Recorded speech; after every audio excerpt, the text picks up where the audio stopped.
jengo lenu nataka nijue kama limeangushwa au bado. Nimekuja hapa sokoni zaidi ya mara 3 nasema hili jengo lishushwe. Mara ya kwanza nikaambia andikeni barua kwa rasi. Nikaja nikaulizia mkasema kibali hakijaji. Lakini mimi nimejiridhisha. Rasi alituma wataalamu hapa. Wakaja wakakagua, wakaenda kumwandikia rasi kwamba hili jengo linatakiwa kuvunjwa, ni kweli ni hatarishi. Rasi amewaandikieni barua halmashauri kwamba hili jengo lidondoke toka mwaka jana mwezi wa 8.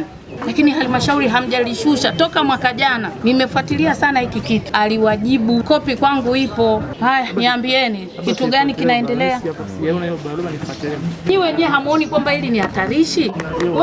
Wewe ndo afisa biashara unayohusika. Hawa wanafanya biashara. Jengo limedondoka ghafla. Mvua zinanyesha. Juzi imetokea tetemeko hapa. Likidondoka hili halijaua watu. Hivi mtajibu nini? Wataalamu kawatuma, kaandika na barua kwamba vunjeni, hamjavunja. Mwezi wa 8 mpaka saa hizi ni miezi mingapi?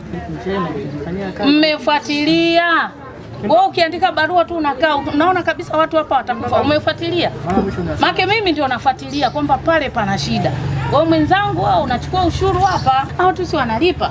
Huoni hatari? Sasa mimi naomba nitoe maagizo yangu hapa. Sawa, mniandikie ni kwa nini nisiwachukulie hatua kwa kitendo cha kudharau maagizo ya mkuu wa wilaya, lakini pia maagizo kutoka mkoani ya kuvunja hili jengo. Nawapa siku 3 mwe mmeshanijibu.